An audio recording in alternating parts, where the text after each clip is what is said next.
Ya, Twixer, kali ini gue dapat kesempatan untuk nge-review mobil Nissan yang terbaru. Ini adalah 2025 Nissan X-Trail. Ini salah satu mobil yang tunggu-tunggu karena dia bentuknya SUV, populer, lalu 7-seater di Indonesia, populer juga. Dan dia ini menarik karena hybrid, jadi iritnya juga dapat gitu ya. Kita lihat seperti apa kabinnya. Kekedapannya sangat kedap. Lalu kabinnya juga sangat mudah modern ya. Nah, dia udah dapat panoramic sunroof. Jadi udah komplit, ADAS juga udah ada. Nah, kita akan lihat sekarang di baris keduanya. Di baris keduanya dia cukup lega. Dia udah pakai full leather ya untuk yang ini. Dia hanya satu trim, tidak ada trim bawah. Dia cuma satu trim untuk sekarang. Ini bangku baris ketiganya. Menurut gue sih agak tight ya bangku ketiga, tapi ya mending daripada nggak ada gitu. Tadi ngeliat juga ya dikasih tonneau cover. Ini untuk dengkul masih cukup sih. Di depannya gue tadi driving positionnya persis kayak yang gue biasa pakai segitu. Nah, kita lihat belakangnya. Dia juga udah power tailgate, praktis ya. Nah, kalau bangku ketiga yang dibuka ya pas-pasan sih untuk nyimpen belakangnya. Nah, itu kakinya kecil sih kalau gue bilang ya, baris 3 ya. Jadi buat anak-anak kali ya, kalau buat orang dewasa sih ya agak-agak mesra gitu. Langsung Oke, masuk aja ntar. sekarang kita coba test drive seperti apa rasanya Nissan X-Trail 2025.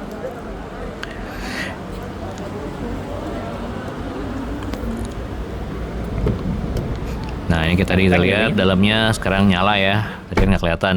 Dia punya cluster udah gede, 10 inci, all TFT screen, LED. Lalu dia infotainmentnya juga proper, 12 inci infotainment tengah-tengahnya. Nah, dia juga karena mobil Nissan mobil Jepang ya, jadi semuanya masih tombol fisik. Jadi enak lah, nyaman lah. Nah, yang tadi gue bilang ya, dia tuh hybrid, tapi menarik. Dia itu bukan hybrid yang pada umumnya.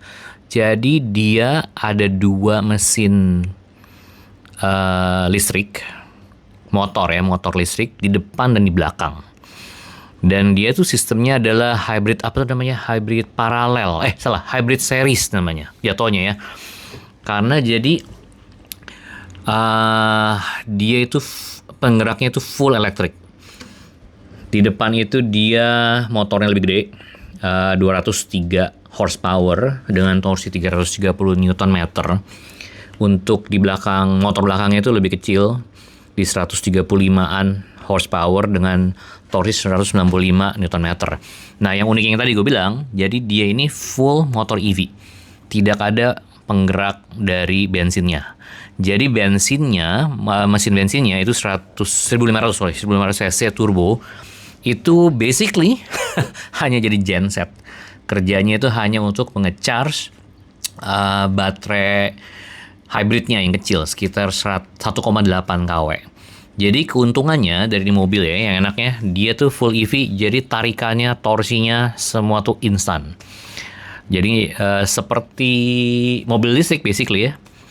Dan karena dia motor listrik, tidak punya transmisi, karena transmisi elektronik ya, jadi dia punya penyimpanan tuh spacious. Ini kalau dilihat di bawahnya tempat transmisi itu kosong ya, bukan transmisi ya, ini sebenarnya selektor untuk maju mundur dan lain sebagainya gitu ya. Nah, itu kosong, di bawahnya tuh ini floating console, jadi gede dia punya tempat penyimpanannya. Nah, lalu kelebihannya lagi, dia ini all-wheel drive obviously, 4x4. Bukan 4x4 tapi dia all-wheel drive. Komplit dengan ADAS, sudah ada intelligent cruise control dibilangnya. Lalu ground clearance juga tinggi, sekitar 20 cm, 200 mm ya. Lalu dia udah dapet electric seat, kiri kanan, driver dan passenger depan doang tapinya ya. Sound system juga udah premium, pakai Bose. Nah, dimensinya yang menarik.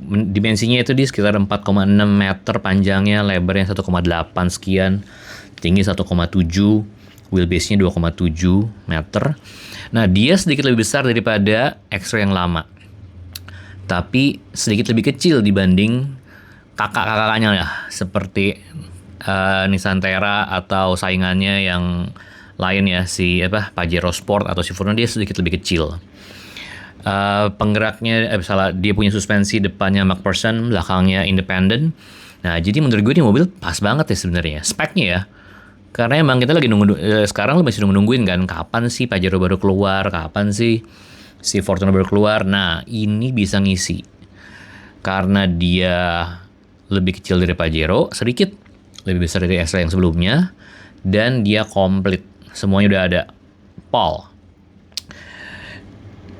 Airbag sudah 6, sudah punya privacy curtain di yang kedua, di row kedua ya. Lalu dia punya head-up display unit. Dia sekitar 10 inci kalau nggak salah. Jadi cukup gede. Jadi bisa kelihatan informasi bagai kendara kita itu di windshield depan. Oke. Untuk fuel consumption, efficiency. Nah, dia diklaimnya sih waktu nanya-nanya sama salesnya 1 liter tuh bisa 18 kilo. Jadi ya buat mobil 7-seater SUV yang lumayan gede ya, ini medium size kali ya, itu sih irit banget sih.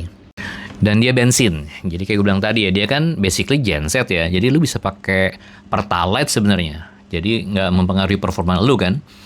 Nah, untuk driving sensation-nya itu typical Nissan. Jadi enak, solid, setirnya solid, suspensinya empuk, comfort. Jadi buat melibas lobang-lobang atau posisi tidur tuh nyaman banget. Dan enaknya dia karena dia full motor EV, jadi hybridnya tuh nggak kelihatan kasarnya. Kadang-kadang kita berasa ya kalau naik hybrid tuh antara switching dari motor listrik, switching ke motor bensin tuh ketara kasarnya. Nah, ini karena nggak ada motor bensin sama sekali, jadi smooth. Nah, kalau tarikan sendiri sih ya motor listrik ya, jadi instan kenceng banget dan enak banget nih mobil. Nah, jadi itu kira-kira. Nah, harganya sih yang menurut gue tuh agak-agak wah ya, dia sekarang di 795 juta. Biar gampang praktis pukul rata 800 juta. Nah, kalau harganya menurut gue sih agak-agak tinggi ya. Karena dengan harga segitu lu udah dapet ya obviously dapat Xterra atau Pajero Sport atau Fortuner gitu ya, yang the real deal. Memang SUV, diesel masih populer di Indonesia, tenaga lebih gede, torsinya lebih gede juga gitu ya. Tapi ya kalau lo mau yang sekarang yang canggih ya adanya di X-Trail e-Power ini. Nah, juga gue juga mau mention ya, untuk ukuran dimension nih mobil tuh hampir plek-ketiplek dengan Mitsubishi Designator. Cuman memang Mitsubishi Designator ya dia bukan hybrid, lalu front wheel drive, dan dia suspensinya belakang masih torsion beam, bukan independent. Jadi emang kurang pol dibanding ini. Cuman harganya terpaut 300 jutaan plus. Jadi kalau mau dibilang put into perspektif, itu bisa beli mobil satu lagi yang LCGC ya. Oke, jadi gimana menurut lo? Apakah ini mobil worth it? Atau berapa kira-kira harga yang pas ya buat ini mobil? Oke, guys, komen, subscribe, and like. Oke, sampai di review berikutnya ya. Oke, see you guys.